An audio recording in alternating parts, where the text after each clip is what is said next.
water. So that just involves moving the stick around, make sure you've got straight oil. And you can move on to the next one.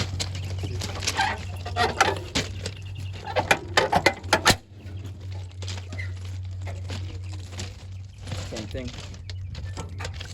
Make sure there's oil, we're good to go. Like the others, you want to check underneath and make sure there's no obvious things going on.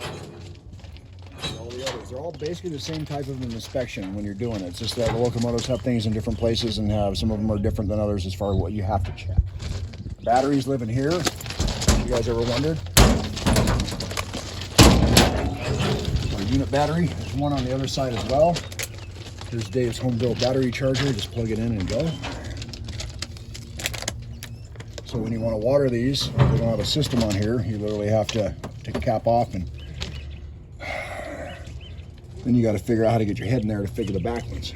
And a little story years ago, Dave said use your finger. I'm like, okay. So years ago, I come out here and I said I didn't expect it to turn my finger purple, and he just laughed, you know.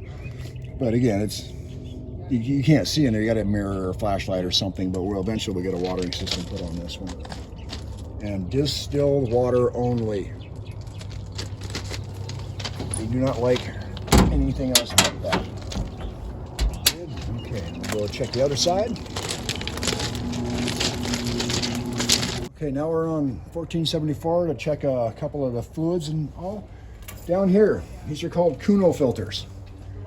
Very important that you check them at least once before you start the locomotive. They're basically a wafer stack where every other wafer will turn and every other one is stationary. You want to come down here and just give them a turn. That knocks all the crud off. This is actually for engine oil. And you just give them one turn before you start the locomotive. And then periodically we unbolt this and pull it out and clean all the junk out of there. There's no standing oil inside of this thing. It's not like gonna drain all over you when you take the cover off, but that's just one thing that you gotta know about.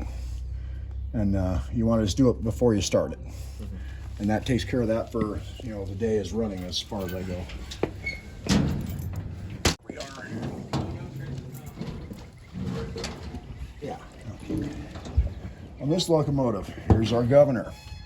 Here's the oil for the governor. It's like all the rest. You want to make sure you've got oil in the glass. Fill was up top. On this one, it's really fun to get at because they put the intake manifold right there, and there's not even enough room to get a jug of oil up there. That makes it interesting. And then down here on the bottom on this particular doors, there's the dipstick right here.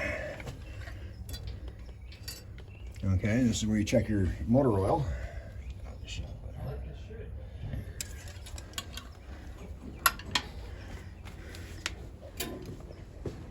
And this is your fuel pump rack. These are your high pressure pumps that deliver this goes up to straight to an injector. These little guys here, these little handles, you can pull them out and you can literally cut out individual cylinders on this locomotive. You can let it run on 2 cylinders if you want. And also if the rack trips and it does a shutdown like an overspeed would, this is where you would reset the rack.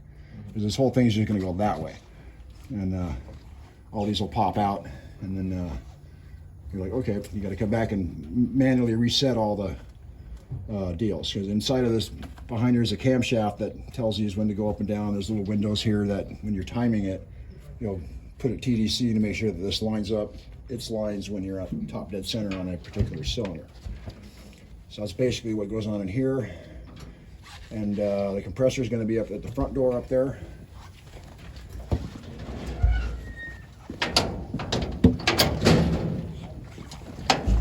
Okay, now we're going to check the air compressor. This one's a little bit more difficult to get at just because of the position it's in. The air compressor is back in here. The dipstick lives way down here. You almost got to do it by braille. There it is. And again, it uses turbine oil or compressor oil. We have both in, they're both roughly the same. But now to put it back in, if there's no light, you got to do it by braille.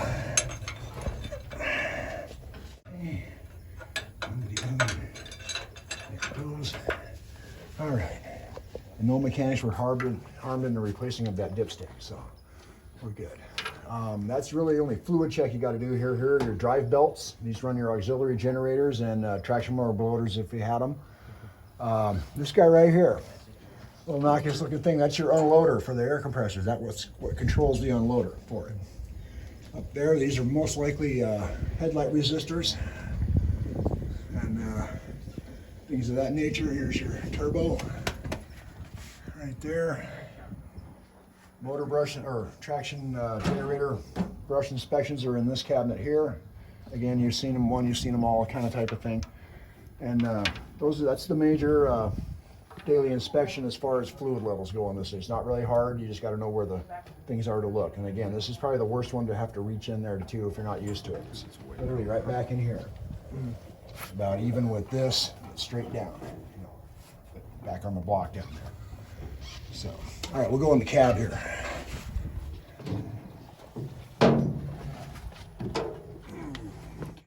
Let's see if I can give you a demonstration on how transition works in a locomotive. And that's basically shifting gears.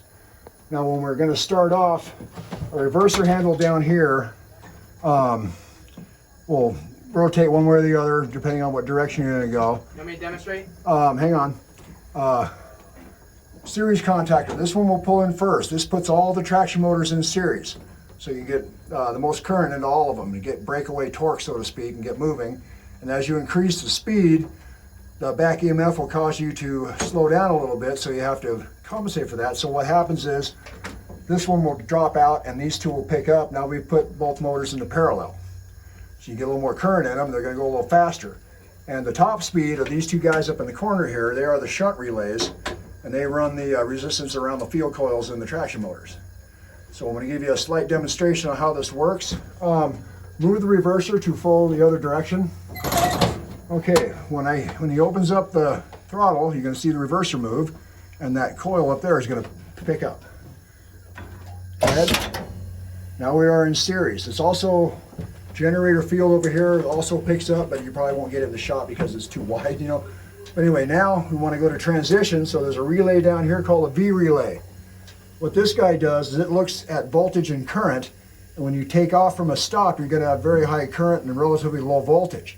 As you increase speed, the current's going to drop, voltage is going to go up. When it reaches a certain point, this relay pulls in, and now we've just shifted into parallel. This has opened, these two have pulled in closed. And now we're in second gear, as it were. And when you want to get up into overdrive, it'll read the current again, and when this one clicks in, boom, those two guys pull in, that's our shunt resistor field. And then now now go ahead and close the throttle, everything comes back to zero. And we've got like generator field is this one on the very end. That's basically like your clutch, as it were. That when that is open, you have no power going anything. When that pulls in, boom, you're getting juice down to everything. So this will open, these all will do their thing, and then this one will close. But it happens in about a second or a second and a half as you're going, and it's all automatic. And then as it transitions, once this relay here does its thing, it'll do that transition automatically, and then also those will pull in when it's time. And when you want to slow down, you shut the throttle off to open everything up. I don't believe this one has backward transition on it. So when you're done, you shut the throttle off and it brings everything back to normal. And if you want to operate the reverser a few times, you want to get a shot of how that works. Ready? Yeah, go ahead, just back and forth it a few times. You know, you got to put it in reverse or one way or the other, then open the throttle. Oh, okay. Okay, now go the other way. Close the throttle. There you go. And that's basically how your reverser works. It's just a giant version of what is on a DC train, the model train, a slot car, whatever. You're doing the exact same thing with this. It's just bigger scale. Just changing the polarity. All right, neutral. Okay. And this is the locomotive at rest. If you wanted to, you can come down here and hit these magnet valves and work the reverser manually. If you want to make sure everything's working fine. This one's probably sticky, but anyway. But that's basically how it works. This is all your leads going down to your motors. You know, the stuff you were playing with in the other locomotive. This is just the same thing. It's just a more analog type of deal. And that basically is that.